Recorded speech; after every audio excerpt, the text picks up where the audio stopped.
नमस्कार. ऑगस्ट 2024 ते 1 ऑगस्ट 2025 मिलिंद सदानंद पवार प्राथमिक शाळेचे रौप्य महोत्सवी वर्ष.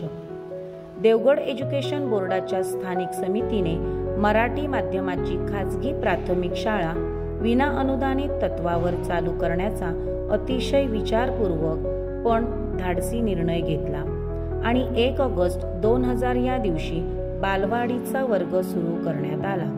त्याला आज 25 वर्ष पूर्ण होत आहे. 2024 हे वर्ष उजाडले ते आपल्या या शाळेचा रौप्य महोत्सव साजरा करायचा या निश्चयाबरोबरच. शिक्षकांबरोबर संस्था चालकांच्या चर्चा आणि बैठका झाल्या आणि दरवर्षीप्रमाणेच रौप्य महोत्सवी वर्षात देखील भारतीय संस्कृतीची मूल्ये जपत मुलांच्या बौद्धिक, शारीरिक, मानसिक आणि सामाजिक वाढीसाठी पोषक असे विविध उपक्रम राबविण्याचे ठरले आणि पूर्वतयारी म्हणून शेटमग हायस्कूल या मातृशाळेतून 10वी उत्तीर्ण होऊन बाहेर पडलेल्या मिलिंद सदानंद पवार शाळेतील माजी विद्यार्थ्यांचा स्नेह मेळावा दिनांक 8 मे 2024 संस्थेच्या गुरुदक्षिणा सभागृहात पार पडला. या मेळाव्यासाठी 55 ते 60 विद्यार्थी उपस्थित होते. त्यामध्ये आगामी वर्षात कोणकोणते कार्यक्रम प्रस्तावित आहेत आणि कोणते कार्यक्रम साजरे केले जावेत याबाबत चर्चा झाली. माजी विद्यार्थ्यांकडून आलेल्या सूचनांचाही समावेश करण्यात आला. नवीन शैक्षणिक वर्षात 15 जून 2024 रोजी सर्व विद्यार्थ्यांचे स्वागत करण्यात आले. विद्यार्थ्यांना अभ्यासाबरोबरच शारीरिक, मानसिक आरोग्याच्या बळकटीसाठी 21 जूनला योगासनांची प्रात्यक्षिके दाखवून त्यांच्याकडून ती करूनही घेण्यात आली. तसेच 23 जूनचा ऑलिम्पिक दिवस खेळाडूंचे मार्गदर्शन आणि कराटेच्या प्रात्यक्षिकांनी साजरा करण्यात आला. 1 जुलैचा कृषी दिन रौप्य महोत्सवी वर्षाच्या पार्श्वभूमीवर माजी विद्यार्थ्यांच्या उपस्थितीत करण्याचे सर्वानुमते ठरले. त्याप्रमाणे 1 जुलै 2024 रोजी माजी विद्यार्थी, आजी विद्यार्थी, सदानंद पवार सर, संस्था चालक व शिक्षकांच्या हस्ते वृक्षारोपण करण्यात आले. 11 जुलैला जागतिक लोकसंख्या दिनाच्या निमित्ताने इयत्ता 1ली व 2रीसाठी रंगभरण तर 3री-4थीसाठी निबंध स्पर्धा घेण्यात आली. विद्यार्थ्यांना आपल्या परिसराची, पारंपरिक पाककृतींची आणि खाण्याच्या आरोग्यपूर्ण सवयींची तसेच आपल्याकडे असलेल्या गोष्टींच्या विनिमयाची ओळख व्हावी या हेतूने गेली 3-4 वर्ष रानभाज्या महोत्सवाचे आयोजन केले जाते. 13 जुलैला मुलांनी पालकांच्या मदतीने स्वतः रानभाज्या पिकवून किंवा गोळा करून अतिशय आत्मविश्वासाने भाज्यांची विक्री केली. त्यातून त्यांना खूप चांगले व्यवहार ज्ञान मिळाले. 16 जुलैला आषाढी एकादशी निमित्त विद्यार्थ्यांनी संत परंपरा जपण्याचा प्रयत्न म्हणून संतांची वेशभूषा करून त्यांच्याबद्दल माहिती सांगितली आणि नंतर प्रभात फेरी काढण्यात आली. 22 जुलैला गुरुपौर्णिमेनिमित्त संस्कृत श्लोक पाठांतर स्पर्धा घेण्यात आली. गुरूंचे ऋण आपल्या चांगल्या आचरणातून आणि कृतीतून फेडायचे याचे संस्कार नकळत मुलांच्या मनावर झाले. याच दिवशी झालेल्या पालकांच्या पहिल्या सर्वसाधारण सभेला सर्व पालकांना विविध रोपांचे आणि कलमांचे वाटप करण्यात आले. ही कलमे mango city rotary club Devgad यांच्याकडून पुरस्कृत करण्यात आली होती. त्यापाठोपाठच 1 ऑगस्ट 2024ला रौप्य महोत्सवी वर्षाचा उद्घाटन सोहळा अतिशय उत्साहपूर्ण वातावरणात पार पडला. या सोहळ्याचे औपचारिक उद्घाटन शैक्षणिक आणि सामाजिक कार्यक्रमांसाठी आधारस्तंभ असणाऱ्या दीक्षित फाउंडेशन या संस्थेचे सर्वेसर्वा श्री निरंजन दीक्षित यांच्या हस्ते करण्यात आले. प्रमुख अतिथी म्हणून लाभलेले जामसंडे हायस्कूलचे निवृत्त मुख्याध्यापक श्री अरुण सोमन यांनी आपल्या अमोघ वाणीने उपस्थित सर्वांनाच प्रेरित आणि प्रोत्साहित केले. 3 ऑगस्टला विविध पारंपरिक आणि आधुनिक दिव्यांची ओळख करून घेऊन विद्यार्थ्यांनी दीपपूजा साजरी केली. आपल्या जीवनातील अंधकार दूर करण्यासाठी ज्ञानरूपी दिव्यांचे महत्त्व शिक्षकांनी त्यांना विदित केले. रक्षाबंधनानिमित्त विद्यार्थ्यांकडून विविध राख्या तयार करून घेण्यात आल्या. तसेच वृक्षांचे महत्त्व पटवून देण्यासाठी पर्यावरणीय संदेश देणारी राखी तयार करून ती झाडाला बांधण्यात आली. 15 ऑगस्टला स्वातंत्र्य दिन उत्साहात साजरा करण्यात आला.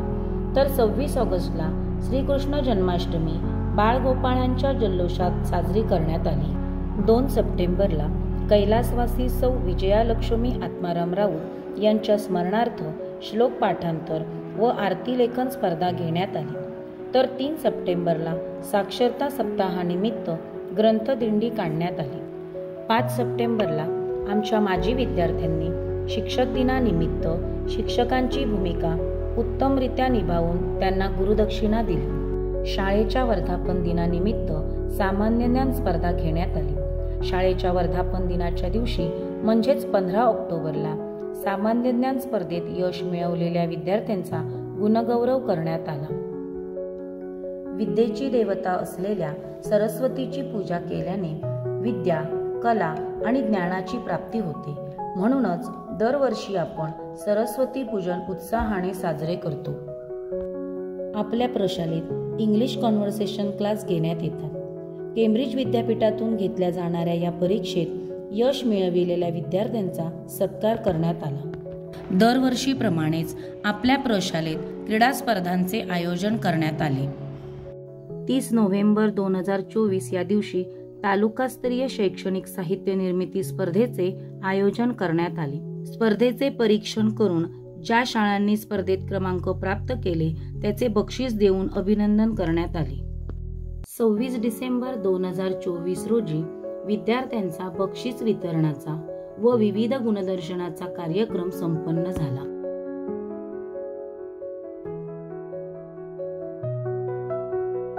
सत्तावीस डिसेंबर 2024 रोजी महिला पालकांसाठी आनंदोत्सव हा कार्यक्रम आयोजित करण्यात आला. तसेच पाककला स्पर्धेचे आयोजन करण्यात आले. आजी शिक्षक व शिक्षकेतर कर्मचारी यांचा सत्कार करण्यात आला. 28 डिसेंबर 2024 रोजी माजी विद्यार्थी स्नेह मेळावा आयोजित करण्यात आला. यावेळी माजी विद्यार्थी बहुसंख्येने उपस्थित होते. या सोहळ्यासाठी माजी मुख्याध्यापक माजी विद्यार्थ्यांना भेटण्यासाठी अगत्याने आले होते.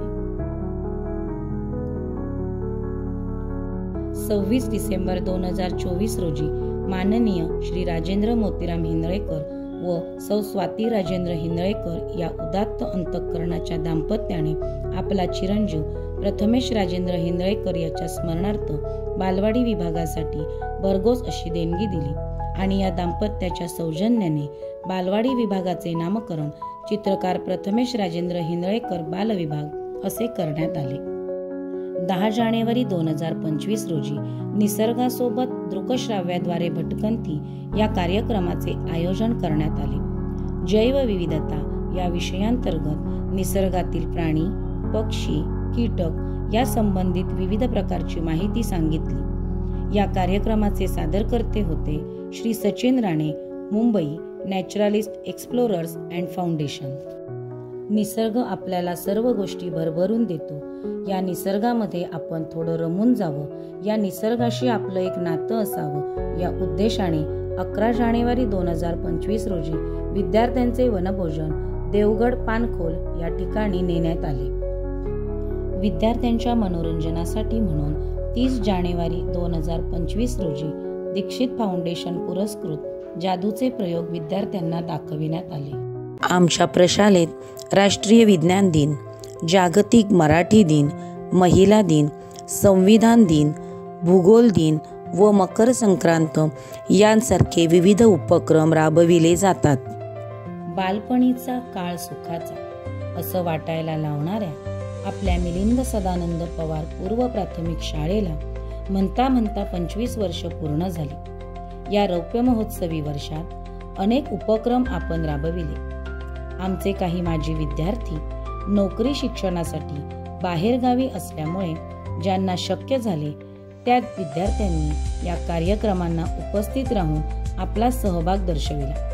आमच्या काही विद्यार्थ्यांनी कविता, लेख, आठवणी, चित्रे किंवा फोटोज या माध्यमातून आपले मनोगत व्यक्त केले। आम्हाला खात्री आहे की तुम्ही कितीही मोठे झालात तरी आपल्या या प्राथमिक शाळेशी तुमचे असलेले गोड नाते कायम अबाधित राहील। तुमच्या भविष्यातील वाटचालीसाठी खूप खूप शुभेच्छा। तुमची मिलिंद सदानंद पवार पूर्व प्राथमिक शाळा।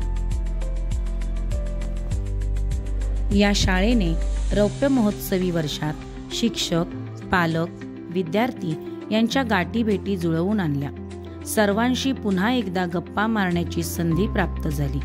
रौप्य महोत्सवाच्या निमित्ताने यापुढे देखील आपले ऋणानुबंध असेच जुळून राहावेत ही सदिच्छा।